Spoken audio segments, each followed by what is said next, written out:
Hi guys, I am Surendra Joshi and you are watching my channel Antique Knowledge World. Guys, फरवरी का महीना आ गया है। Board ने भी एग्जाम की डेट डिक्लेयर कर दी है। अब क्या किया जाए? सिर्फ एक महीना बचा है। इस एक महीने में हम क्या कर सकते हैं वो मैं बताऊंगा। खासकर मैथमेटिक्स में जो सबसे डिफिकल्ट सब्जेक्ट माना जाता है। एग्जाम देने वाले बच्चों की 4 कैटेगरियां होती है। एक तो वो जो टॉप करना चाहते हैं, टॉपर बनना चाहते हैं, वो ठीक है। दूसरा वो जो कि एवरेज मार्क्स आ जाए, ठीक है, काम चला लें।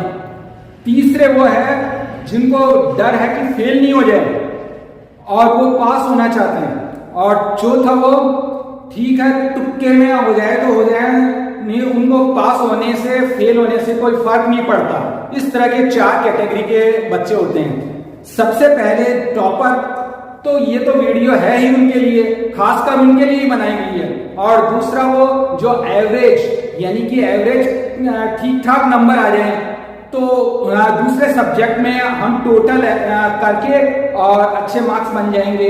इस तरह के वो बच्चे होते हैं, उनके लिए भी है। और थर्ड वो कैटेगरी जो कि ठीक है, पास हो जाए यार, कैसे ही करके मैथ्स में पास हो जाए, नहीं तो फेल हो गए तो गए। तो उसके लिए भी मैं कुछ चीजें बताऊंगा कि पास कैसे हुआ जाए। चौथे कैटेगरी के बच्चे हैं जो तुक्का मार के पास होने वाले हैं कि भाई कैसे करके तुक्का लग जाए। तो मेरे पास वो तुक्के भी हैं, मैं वो तुक्के भी दूंगा जिससे पास हो सकते हैं। पर तुक्के लग जाए तो लग जाए, क्योंकि टाइम कम है, इसलिए हमें स्मार्ट वर्क से स्टडी करनी होगी। ठीक है, मैं एग्जाम से जुड़े हुए सारे सवालों को हल करके बताऊंगा। पर उससे पहले हम पेपर का पैटर्न देख लें कि किस तरह से पेपर बनेगा। ठीक है, जरा ध्यान दो। 10th मैथ्स गणित 2023 ये पेपर किस तरह का आएगा, जरा ध्यान देना। Section A, section B, section C, section D, 4 section में बटा हुआ होगा। इसको खंड ए, खंड ब, खंड से और खंड द भी कह सकते हो आप। ठीक है, चारों कैटेगरी को आप अच्छी तरह से देख लो कि फर्स्ट में क्या होगा। सेक्शन ए के अंदर फर्स्ट सवाल तो आएगा एमसीक्यूज का, ठीक है, जिसमें फर्स्ट, सेकंड, थर्ड, फोर्थ ऐसे करते करते 12 तक होंगे और सभी एमसीक्यूज होंगे। एमसीक्यूज मींस मल्टीपल चॉइस, यानी कि उसको वैकल्पिक कह सकते हो, जिसमें आपके ए, ब, स, द दिए होंगे, 4 ऑप्शन दिए होंगे। तो चारों में से कोई एक करेक्ट होगा। ए बी सी डी भी बोल सकते हो, चारों में से एक करेक्ट होगा। ठीक है ना, ये इस तरह का सवाल आएगा फर्स्ट वाला। और वो फर्स्ट कितने 12 होंगे, फर्स्ट के अंदर 12 सवाल होंगे। उन 12 सवाल में हर सवाल के 4 उत्तर दिए हुए होंगे, चारों उत्तर में से एक सही होगा। ठीक है, और ये एक नंबर के होंगे।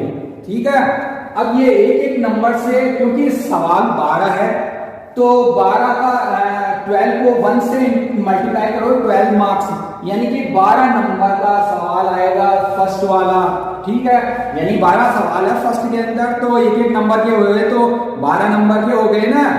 ठीक है, ये आपके पास चॉइस होगी, 4 होंगे उत्तर, उसमें से आपको लिखना है। ठीक है, बहुत ही आसान होते हैं, ऐसा कुछ ज्यादा दिक्कत नहीं है। फिर भी आपको जो आपसे हो वो फटाफट हो सके वो कर लेना चाहिए। ठीक है, ज्यादा उसमें माथापच्ची नहीं करनी है। आपको क्या करना है, किस तरह से, देखो हर चीज का एक तरीका होता है। 2 तरीके लोग होते हैं। एक तो वो है कि ठीक है भागम भागी में करते चले जाओ, और एक वो है कि तरीके से करना। अगर आप तरीके से करोगे ना, टॉपर बनोगे। ठीक है, ध्यान दो। अब आपको क्या करना है, ये सारे सवाल जो फर्स्ट वाला है उसमें जो उत्तर दिए हुए हैं, विकल्प दिए हुए हैं, 4 ऑप्शन दिए हुए हैं, उसमें से एक सही है, वो आपको टिक लगा देना है। सब मैं करके बताऊंगा, आपको डरने की जरूरत नहीं है, सब हल भी करके बताऊंगा। ठीक है, सेकेंड वाला जो उसमें होगा first, second, third, fourth, fifth, sixth, 6 सवाल होंगे। ठीक है ना। देखो फर्स्ट वाले में 12 थे, इसमें 6 है, और पर इसमें चॉइस नहीं होगी, पर एक ही लाइन में 2 लाइन में लिख सकते हो, आंसर लिख लो, ज्यादा दिक्कत नहीं है। ये बहुत छोटे छोटे आंसर लिखने इसमें, कारण ये है कि एक एक नंबर का है ये भी, ठीक है। थर्ड वाले में भी फर्स्ट सेकंड थर्ड ऐसे करके 12 ना सवाल होंगे, ठीक है। ये भी आपके पास क्या करना है कि 1 या 2 लाइन में आंसर दे देना, 3 लाइन में आंसर दे देना, जितना कम हो सके उतना कम करो, ज्यादा कुछ करने की जरूरत नहीं है, क्योंकि ये भी एक एक नंबर के हैं। अब आपके पास है, देखो ये ऊपर वाले, क्योंकि 12 सवाल थे तो ना 12 को 1 से मल्टीप्लाई करके हमने 12 निकाल लिया था, 12 मार्क्स निकाल दिए थे। इसी तरह से ये 6 है तो ये 6 मार्क्स के हो गए, और ये 3 वाले में है ना 12 है तो ये 12 मार्क्स के होंगे। टोटल ये हो गए है ना 18 क्वेश्चन 1 मार्क्स के हैं, तो 1 से मल्टीप्लाई करो तो 18 मार्क्स हो गए। ये अगर आप देखोगे टोटल 12 और 18 को प्लस किया तो 30 मार्क्स के। ये फर्स्ट वाला जो सेक्शन है वो कितने का है, खंड ए कितने का है, वो 30 मार्क्स का है, 30 नंबर का है। 30 नंबर में इतने सारे सवाल है, यानी कि कुल मिला के 30 सवाल है आपके पास। 30 सवालों को करोगे, एक एक नंबर के हैं सारे के सारे, और ये वाले सिर्फ एमसीक्यूज है फर्स्ट वाले, सेकंड और थर्ड में एमसीक्यूज नहीं है। सोच समझ के करना है, और जो आता है वो करते जाना है, वैसे बहुत आसान है, ठीक है ना। अब इसमें टाइमिंग का भी ध्यान रखना है, देखो एक एक चीज का ध्यान रखना है। आपके पास क्या है, टाइम मिलेगा 3 घंटे 15 मिनट, ठीक है ना। अब अगर इस टाइम को हम करें, 1 घंटे में 60 मिनट होते हैं, 3 घंटे में कितने होंगे, वो टोटल मिनट 60 तीनों को प्लस कर लो, और फिर उसके बाद 15 को प्लस करो, तो ये आता है 195 मिनट्स। अब आपके पास 195 मिनट है, ठीक है। उसके लिए सेक्शन ए को क्या करना है, क्योंकि ये एक एक नंबर के हैं, ठीक है। आपको क्या करना है, हर सवाल को 2 मिनट में हल करना है, इससे ज्यादा नहीं देना है। एक सवाल को सिर्फ 2 मिनट में हल करना है, इससे ज्यादा टाइम दोगे तो आगे दिक्कत आ जाएगी, ठीक है। कोशिश करो 2 मिनट में हल हो जाए, नहीं तो छोड़ दो, बाद में देखेंगे इस बारे में, सोचेंगे, ठीक है। अब आगे देखो, सेक्शन बी आता है। सेक्शन बी यानी खंड ब। खंड ब में क्या है, ये 4 5 6 7 8 9 10 11 12 13 14 15 16 ऐसे करते ही ये 13 सवाल है, ठीक है। फोर्थ से देखो, फर्स्ट सेकेंड थर्ड 3 सवाल है, 3 में अगर हम टोटल करें तो 30 सवाल थे। अब आप इसको हो गए, उसके बाद फोर्थ से स्टार्ट है 16 तक है, यानी ये 13 सवाल है। टोटल तो ये 16 तक हुए, पर ये कुल मिला के 13 सवाल है। ये 13 सवाल में हर एक सवाल 2-2 नंबर का है, ठीक है।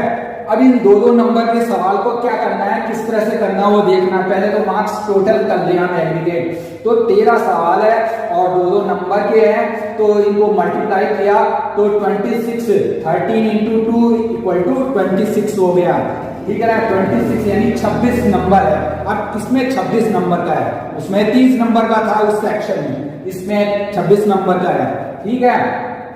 पर है ना क्वेश्चन इसमें कम है, 2-2 नंबर के हैं। अब इसके लिए सबसे पहले आपको ये ध्यान रखना है कि टाइम कितना देना है। उसमें 2-2 मिनट दिए थे, इसमें 4-4 मिनट दो गया, ठीक है। इसमें आपने 2-2 मिनट देके 60 मिनट निकाल दिए आपके, ठीक है। और इसमें आपको 4-4 मिनट देने हैं हर सवाल के लिए। इसमें आपका 52 मिनट लग जाएंगे, यानी 52 मिनट्स हो जाएंगे। थोड़ा बहुत कम ज्यादा हो देख लेना, ठीक है। फिर उसके बाद आता है, पर आपको ध्यान रखना है, टारगेट बना के रखना है, आपको घड़ी को चेक करते रहना है कि किस तरह से आपको करना है, ठीक है। फिर आता है सेक्शन सी। सेक्शन सी यानी खंड से। खंड से के कितने होंगे, 17, 18, 19, 20। देखो 16 तक यहाँ हो गए, अब ये 17, 18, 19, 20 ये कितने हो गए? ये 4 है, ठीक है ना। क्वेश्चन है 4 और मार्क्स है 3 यानी 3 नंबर के हैं। कितने हो गए? 4 3 12, 12 4 3 12 नंबर है, तो 12 नंबर के इसमें हो गए, ठीक है ना। सवाल 4 ही है और 3 नंबर के हैं। इसको अगर आप करोगे कोई ज्यादा माथा पच्ची वाले सवाल नहीं होंगे, ऐसा नहीं कि ज्यादा सोचना हो। हम क्या करते हैं, कई बार डरते रहते हैं मैथ से, ये डर ही हमें डुबोती है। आपको क्या करना है, ध्यान नहीं देना, ज्यादा परेशान नहीं होना है, ठीक है। तो ये खंड से है, इसके अंदर ये होंगे और मैं देखो हल करके बताऊंगा, आपको डरने की जरूरत नहीं है। अब ये इसमें क्या करना है, ये 6 मिनट देने हैं आपको। क्या करना है, हर सवाल को 6 मिनट देने हैं। तो 6 आप इसको टोटल करोगे तो 24 मिनट्स यहाँ पे हो जाएंगे आपके, ठीक है। 60 मिनट यहाँ हो गए, 52 मिनट यहाँ पे हो गए और यहाँ पे 24 मिनट आपके लगेंगे इनको हल करने में। अब आता है सेक्शन डी। सेक्शन डी यानी खंड द। अब इसके अंदर इस भाग में क्या करना है, आपको पहले तो देखना है सवाल कितने हैं, ठीक है। 21, 22, 23, 21, 22, 23 3 सवाल आएंगे और वो तीनों सवाल कितने हैं, 4 मार्क्स के होंगे। कितने? 4 नंबर के। देखो सबसे ज्यादा नंबर यहाँ पे होंगे। आप अगर एक सवाल भी कर देते हो तो 4 नंबर का हो जाता है, पर है ना, आपका वो सवाल चला जाएगा तो आपके 4 नंबर ऐसे के ऐसे एक झटके से चले जाएंगे। तो आपको क्या करना है, पहली बात तो ये है कि बड़े बड़े सवाल कैसे करने हैं वो भी मैं आपको बताऊंगा। ये थोड़े बड़े होंगे, अच्छी तरह से इसका आंसर सीखने पड़ते हैं। पर एक चीज है इसमें, एक और खास बात है, जबरदस्त है। कई बच्चे क्या करते हैं कि 4 नंबर देखते ही ना सोचते हैं आज ये सवाल नहीं हुआ तो क्या होगा, गए नंबर। पर एक चीज और खास मैं बता दूं कि सबसे पहले तो है ना, इसके अंदर जो आएंगे सवाल वो दो ऑप्शन में आएंगे, यानी कि अथवा में आएंगे, और लिखा हुआ आएगा, अथवा लिखा हुआ आएगा। यानी एक सवाल के अंदर 2 सवाल होंगे। आप चाहो तो वो ऊपर वाला सवाल हल करो या नीचे वाला करो, दोनों में से के 4 नंबर है। कोई भी सवाल हल करोगे उसके 4 नंबर मिल जाएंगे आपको। और कुल मिला के 21, 22, 23 यानी कि ये 3 सवाल है, पर 3 नहीं, आपको 6 सवाल दिए होंगे। 6 में से कोई 3 हल करना है, ठीक है। हर एक सवाल में से एक सवाल हल करते जाना है और इस तरह से आपके तीनों सवाल हो सकते हैं। पर वो है आपको, अगर आप डर गए तो फिर गब्बर ने कहा था जो डर गया समझो मर गया। तो हमें मरने की जरूरत नहीं है, सवालों को हल करने की जरूरत है। अब तो आपके सेक्शन डी जिसमें 4 नंबर के सवाल आएंगे और वो क्वेश्चन 3 होंगे। 6 में से आपको 3 ही करने हैं, ठीक है, अथवा में दिए हुए आएंगे। अब इसके अंदर आपको टाइम कितना देना है ये भी तो सोचो। आपको क्या करना है, 8 मिनट मिलेंगे एक सवाल के लिए, 8 मिनट। तो टोटल कितने हो गए, 8 और 8 यानी कि 24 मिनट। आपको 24 मिनट में ये 3 सवाल हल करने हैं। समय भी ज्यादा है आपके पास, आराम से करो। अब टोटल देखो, यहां पर हमने 60 मिनट दे दिए, यहां पर 52 मिनट्स दे दिए और यहां पर 24 मिनट्स दे दिए और यहां फिर 24 मिनट्स दे दिए। टोटल अगर आप करोगे तो कितना होता है, देखो 60 तो है ही, ये 52, ये 24, ये 24, इन तीनों को करेंगे तो 100 ये होंगे, 100 और ये 60 यानी कि 160, 160 मिनट। 160 मिनट में हमने ये पेपर सॉल्यूशन कर दिया, सारे सवाल हल कर दिए, ठीक है ना। पर आपके पास तो 195 मिनट्स है, 195 मिनट है। अगर आप सही तरह से करो तो 160 मिनट में आपका पेपर हल हो जाएगा। पर अगर कोई किसी कारण से स्लो है, थोड़ा बहुत 10 मिनट और लेट हो जाता है, 10 मिनट एक्स्ट्रा उसको दे देते हैं, तो मान के चलो 170 मिनट में हो जाएगा। अब भी आपके सामने 15 मिनट बचेंगे। अगर आप टाइम के हिसाब से चलोगे तब तो 25 मिनट बचेंगे, अगर 10 मिनट एक्स्ट्रा इधर उधर कर दिए वैसे तो भी आपके पास 15 मिनट मिलेंगे।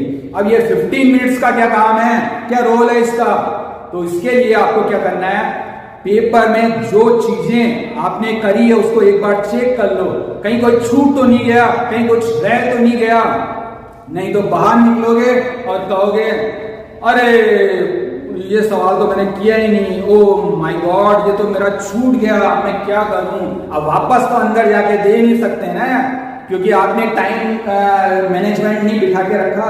तो टाइम मैनेजमेंट बिठा के रखोगे, आपके पास 15 मिनट अगर रहेंगे तो आप वो चीजें जो आपकी छूट गई है वो सब चीजें आप कर सकोगे। इसके लिए जरूरी है कि थोड़े सा टाइम आप बचा के रखो। अब आपने वो 15 मिनट जब दिया, अब उसके बाद आप खुद अच्छी तरह से खुश हो जाओगे कि सारा पेपर जो चीज छूट गई है वो सब चीजें आपने कर ली है, और जो सवाल अगर एक आध कोई रह गया हो उसको भी आप चेक कर सकते हो। और कई बार क्या होता है कि बच्चा बाहर निकलता है और सोचता है कि यार ये पेपर में ये तो मुझे आता था पर मैं उस समय भूल गया। अगर आपके पास 15 मिनट ये बचे हुए हैं तो आपके पास उस सवाल के लिए सोचने का भी टाइम है, आप थोड़ा सा सोचोगे और याद आ जाएगा। कई बार ये स्थितियां भी बनती है। सब चीजें तब होगा जबकि आप थोड़े सा टाइम मैनेजमेंट बना के रखोगे, समय को सही तरह से प्रयोग करोगे और इन सवालों को सही तरह से हल करोगे। अब कैसे क्या क्या करना है वो सब भी मैं आपको बताऊंगा। कितनी ठंड है भाई, चलो कुछ पहन लिया जाए ताकि कुछ सवाल कराने में भी मजा आएगा और आपको करने में भी। तो फिर हम उस सवालों पे चर्चा करें जो बोर्ड में आने वाले हैं। हाँ बच्चों, क्या पूछना, कोई डाउट्स है? ठीक है बेटा, एक एक करके आओ आप। सर ये बोर्ड पेपर सॉल्व करवाना है। अच्छा अच्छा, बहुत बढ़िया। ठीक है बेटा, आपने बहुत अच्छा गाइड किया, मैं ये पेपर सॉल्व कराऊंगा। तो कशिश का दिया हुआ ये पेपर हम सॉल्व करते हैं। देखो मैंने क्या है इसका थोड़ा सा लिख दिया है, ये बोर्ड द्वारा जारी मॉडल प्रश्न पत्र है 2023 का।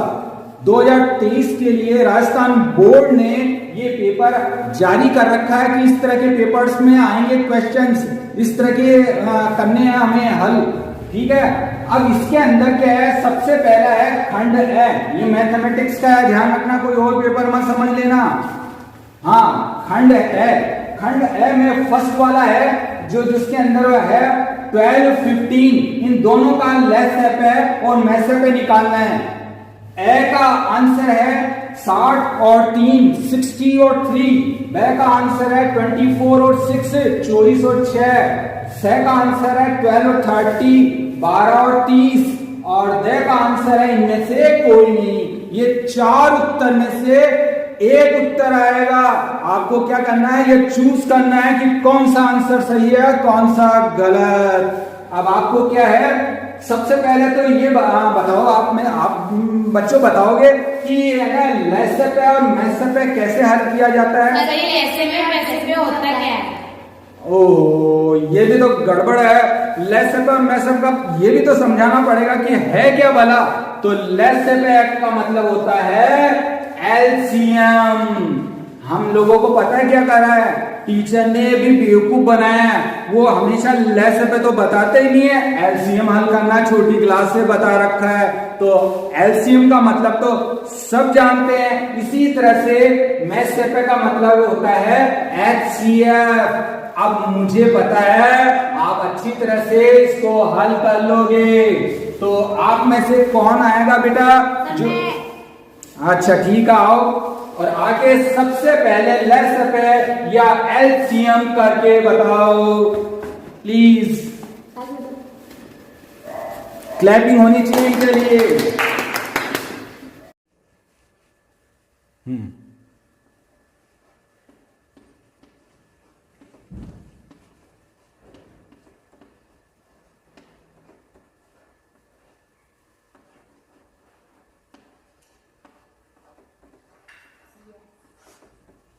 क्या बात है, क्या बात है। एक बार फिर से क्लैपिंग हो जाए इनके लिए। कितना बढ़िया किया एलसीएम, देखो कितने अच्छे तरीके से, कुछ भी नहीं, और स्टेप बाय स्टेप किया इन्होंने। पहले 2 की टेबल, सबसे छोटी टेबल सबसे पहले यूज की जाती है, ध्यान रखना। इसको अभाज्य गुणनखंड बोलते हैं या फैक्टर्स भी बोलते हैं। तो ये 2 की टेबल में ये 6 टाइम पे, फिर उसके बाद 2 की टेबल 3 टाइम्स में। अब ये 2 की टेबल 15 में तो लगती ही नहीं है, तो फिर क्या किया जाए, 15 ऐसे कैसे एज इट इज छोड़ दिया। और फिर उसके बाद नेक्स्ट आगे देखा तो 3 में 3 भी आता है और 15 भी आता है, तो 3 1 जा और 3 5 जा, ये भी हो गया। फिर अब 5 की टेबल लगा दी और फिर इन्होंने देखो यहाँ पे मल्टीप्लाई भी किया। मल्टीप्लाई में जो आंसर आया वो 60 आया। इसका मतलब सबसे पहले लेसेप है यानी एलसीएम 60 आया। देखो कितना आसान, कितने अच्छे तरीके से, बहुत बढ़िया बेटा। जाओ, हाँ, अब आप में से कौन आएगा जो कि है ना मैसेप हल करना बताएगा। 60 तो आ ही गया, अब 3 आएगा। आंसर तो सामने क्लियर ही है क्योंकि 4 ऑप्शन है, 4 ऑप्शन में एक आंसर भी आ जाएगा सही, तो बस हो गए वारे न्यारे। क्योंकि दूसरा आंसर निकालने की वैसे जरूरत तो नहीं है, पर कर लेते हैं ताकि हमें समझ में तो आया कि भाई आए कि मैसेप है क्या भला, कैसे निकाला जाता है। तो HCF के लिए प्लीज। मैं आऊंगी सर। ठीक है बेटा, आ जाओ। ये लो बेटा।